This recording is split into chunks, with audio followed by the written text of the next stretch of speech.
تعالوا مع بعض نتوقع ونشوف جي اوسو ممكن يختار رومان رينز وسورو سكوا ولا جيمي اخوه، وهل البرومو الرعب اللي ظهر في سماك داون اللي فات ليه علاقه ببري وايت ولا لا، واخيرا تعالى اقول لك ايه هو سبب اختفاء برون سترومان. بس قبل ما ابدا احب اشكر اخويا محمد من مصر على دعمه للقناه، وبقول له ان انا كمان والله بحبك في الله ومتفق معاك في كومنتك جدا يعني. وبرده بشكر اخويا محمد من السعوديه وبرده بتفق معاك في كومنتك، ولكن ما عدا حته ان سيس رولينز هيخسر لقبه قبل سمر سلام، لا ما اعتقدش ان دي ممكن تحصل لكذا سبب. ما تنساش بقى تحط لايك وتشترك في القناه وتفعل الجرس عشان يوصلك كل جديد، ويلا بينا نبدا الفيديو.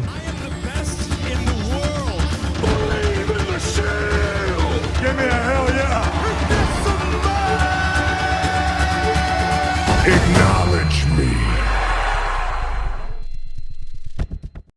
ظهرت فقره كده في سماك داون اللي فات انا ما لحقتش اتكلم عنها لان فقره البلود لاين كانت هي الاهم وكانت واخده مني الفيديو كله يعني، ولكن تعالوا مع بعض نشوف ايه اللي حصل وايه اللي ظهر. مبدئيا لقينا في فيديو غامض كده شغال في سماك داون، بدايه الفيديو شجر وسط جليد وبعد كده نار، وبعد كده لقينا البنتين دول البت فاير واليس دون، ودول لسه صاعدين من الان اكس تي. طيب هل اصلا البرومو المشفر ده ليه علاقه ببري وايت ولا لا؟ طيب انتوا ممكن تستغربوا شويه من الكلام اللي انا هقوله ده، ولكن مبدئيا البرومو ده كله ملوش علاقه ببري وايت غير في حاجتين بس. اول حاجه طريقه الكتابه اللي مكتوب بيها الكلام في البرومو ده هي نفس طريقه الكتابه اللي مكتوب بيها في الفاير فلاي فان هاوس، الحروف مكتوبه بنفس الطريقه غالبا يعني. تاني حاجه واللي خلت الناس كلها تقول ان البرومو ده تبع بري وايت هو صوره الذئب ده، ظهر في البرومو في اقل من ثانيه صوره الذئب ده وهو ماشي في النار، في حين ان في اخر فقره لبري وايت في الفاير فلاي فان هاوس قبل ما يختفي على طول ظهر في الفان هاوس برضه صوره الذئب ده وهو ماشي في النار في لقطه كده ما تعدتش الفيمتو ثانيه يعني. فعشان كده في ناس كتير بتقول ان البنتين دول ليهم علاقه ببري وايت او يعني هيبقوا مع بري وايت وكده لما يرجع. تمام جدا، هو وارد قوي الكلام ده يبقى صح، وناس كتير جدا مقتنعه بان الكلام ده ممكن يكون صح، بس انا بصراحه مش حاسس بكده يعني، وشايف ان البرومو ده ملوش علاقه ببري وايت، هو ليه علاقه بالبنتين دول. البنتين دول هم لسه صاعدين من الان اكس تي، واصلا معظم بروموهاتهم في الان اكس تي كانت كلها كده، كلها نار وشمع وسحر والحاجات دي. فانا شايف بصراحه ان هم بيعلنوا ان الفريق ده هيبقى مختلف عن اي فريق نسائي موجود تاني، هيبقوا موجودين بشخصيه مختلفه، شخصيه السحر والنار والرعب وكده يعني. ولو رحت شفت بروموهاتهم القديمه في الان اكس تي هتلاقي معظمها كده بالظبط زي اللي حصل في سماك داون اللي فات. فانا مش مقتنع بصراحه ان الدبليو دبليو اي بتلمح لعوده بري وايت من خلال لقطه لا تتعدى الفيمتو ثانيه لذئب ماشي في النار. طب على فكره بقى ساعات الدبليو دبليو اي بتستخدم نفس اللقطات دي لحد تاني، بمعنى ان صوره النار اللي ظهرت في البرومو دي ظهرت قبل كده لبرومو الايدج قبل سمر سلام، لما كانوا بيعلنوا قبل سمر سلام ان في حد هيرجع وطلع ايدج في الاخر هو اللي رجع. فاللي هو مش شرط ان لقطه صوره ذئب ظهرت لا تتعدى الفيمتو ثانيه اللي هو ما تلحقش تشوفها اصلا يعني، ده انت بتشغل الفيديو بالتصوير البطيء عشان اعرف احط لكم الصور دي. فلا يعني ده بري وايت بيعملوا له كيو ار كود كامل ليه لوحده، لكن البرومو ده ظهر كده عادي من غير كيو ار كود ومن غير اي حاجه، ظهر كده عادي في سماك داون. فانا اعتقد بصراحه البرومو ده للبنتين دول والفريق بتاعهم اللي هم عاملينه يعني، ان هم اصلا شخصيتهم سحر ورعب والكلام ده كله. وبرده بري وايت لما يرجع هيضم ليه البت فاير واليس دون، هيضمهم ليه؟ هيعمل ايه بيهم اساسا يعني؟ مش عارف بصراحه. فعشان كده لحد دلوقتي انا شايف ان البرومو ده عشان يعرفك بس ان في فريق نسائي جامد جدا موجود في سماك داون، لكن البرومو ده ملوش علاقه ببري وايت. يمكن لو ظهر حاجه جديده تاني في سماك داون الجاي يمكن الواحد ساعتها يلاقي دليل قوي يغير رايه، لكن لحد دلوقتي لا، مش مقتنع بصراحه ان البرومو ده تبع بري وايت. لا، ممكن تكون نظريتي غلط ولكن مع الوقت كل حاجه هتبان.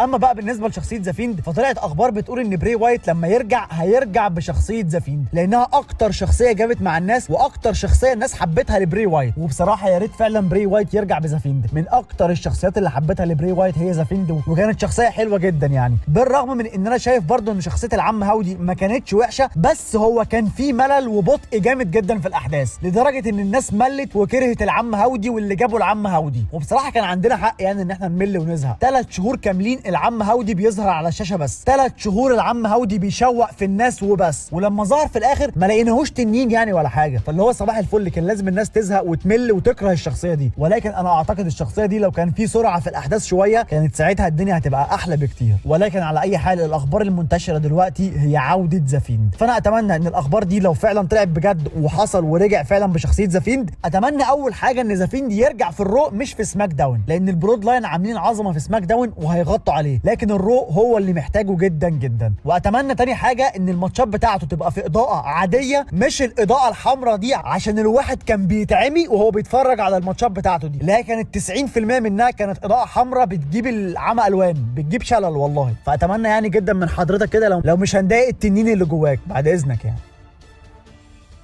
اما بقى بالنسبه لجاي اوسو فتعالوا كده نتكلم مع بعض شويه عن اللي ممكن يحصل. جيمي اوسو يا جدعان اتطرد رسميا من البلود لاين، وجاي اوسو قدامه دلوقتي انه يختار انه يبقى مع اخوه جيمي او يبقى مع رومان رينز، ولكن انا اعتقد ان ممكن يبقى قدامه 3 اختيارات، والاختيار الثالث هو انه ينسحب وما يختارش حد ويبعد فتره. فتعالوا مع بعض نشوف ممكن يعمل ايه. اول سيناريو ممكن يحصل، وده السيناريو ده بناء على الاخبار اللي ظهرت الفتره اللي فاتت واللي لسه الصحف بتقول عليها لحد يومنا هذا، ان في الماني ان ذا بانك ممكن نشوف رومان رينز وسولو سكوا ضد جاي وجيمي. فبناء على الخبر ده لو طلع صح فكده معناها ان جاي اوسو هيختار اخوه، وساعتها هيقعدوا يبنوا مباراتهم للماني ان ذا بانك. وده السيناريو اللي انا ما برجحوش خالص بصراحه، لان ساعات مش كل الاخبار بتطلع صح يعني. فده كده اول سيناريو. تاني سيناريو ممكن يحصل واللي انا بعتقده جدا جدا بصراحه، هو ان جاي اوسو هيختار رومان رينز. جاي اختار جيمي اخوه في نايت اوف تشامبيونز، واختاره في سماك داون اللي فات وهو متردد، مش بارادته خالص، لا كان متردد جدا. جاي متضايق جدا من اللي جيمي عمله في نايت اوف تشامبيونز، زعق له وكان بيحاول يمنعه، وفي سماك داون وقف بينه وبين رومان رينز وقعد يقول لهم احنا محتاجين بعض، رينز محتاجنا واحنا محتاجينه. فده كده معناه انه مش عاجبه اللي بيحصل ده خالص، وهو عارف انه لو راح مع جيمي البلود لاين هيتفكك تماما، وهو مش عاوز كده. فده كده سبب ممكن يخليه يختار رومان رينز.